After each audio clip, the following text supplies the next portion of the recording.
Now let me go to the question. Despite living through the days of ignorance, in other words, the days of ignorance, which days were those? In which the Arabs were jahil, they were acting non-religiously, they were idol worshipping, they were indulged in fornication, adultery, gambling, stealing, God knows what, infanticide, killing young babies. Now, during these days of ignorance, right, the Prophet remained true to his mission. What was his mission? His mission was to preach Islam, bring people to the oneness of Allah, remove the ill vices from the society. This was his mission, basically preaching Islam. So based on the Prophet staying steadfast on his mission during the days of ignorance, what lessons can Muslims learn from this today? So today, present day Muslims, what can we learn from the Prophet's, being steadfast and sticking to his mission? Now, days of ignorance. Do you believe that we still live in the days of ignorance? Do you still? Yes, ma'am. Yes. Why do you say that?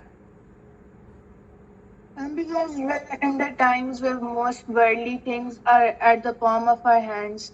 Now, to explain to you the days of ignorance, like infanticide at that time, they would kill young babies. Today, genocide, what did we see in Gaza, basically?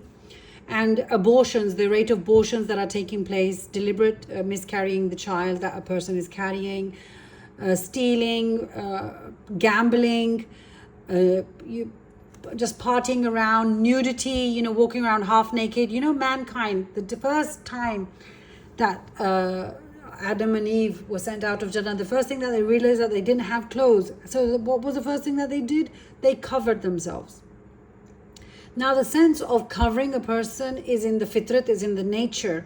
When you go against it, you're acting ignorant, right?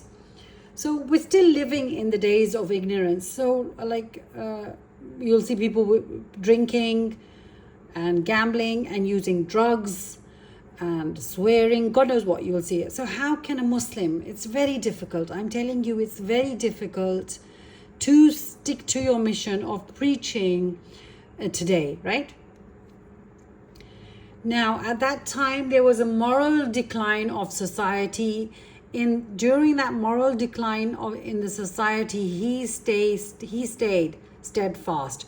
Do you see the moral decline in society today?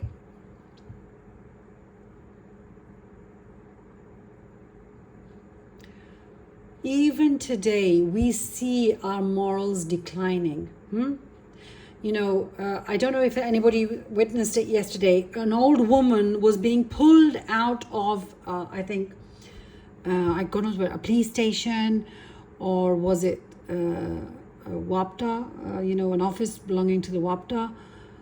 An old woman was being pulled out of a police station, and by some policeman, and she's literally dragged on the floor. Isn't that a moral decline of our society?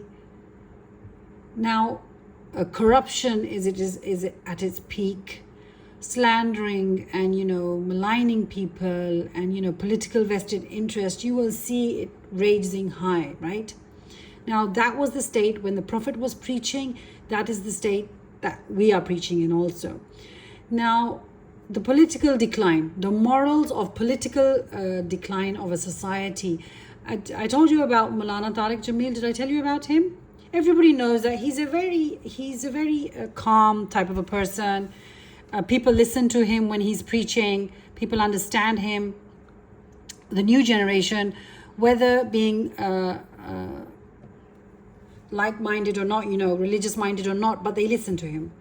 Now, politically pinpointing him could you see how it's difficult for him to carry on preaching? But he still is carrying on preaching. There is so much social media backlash, when they want to bring a person down. They activate the social media and people, go against him.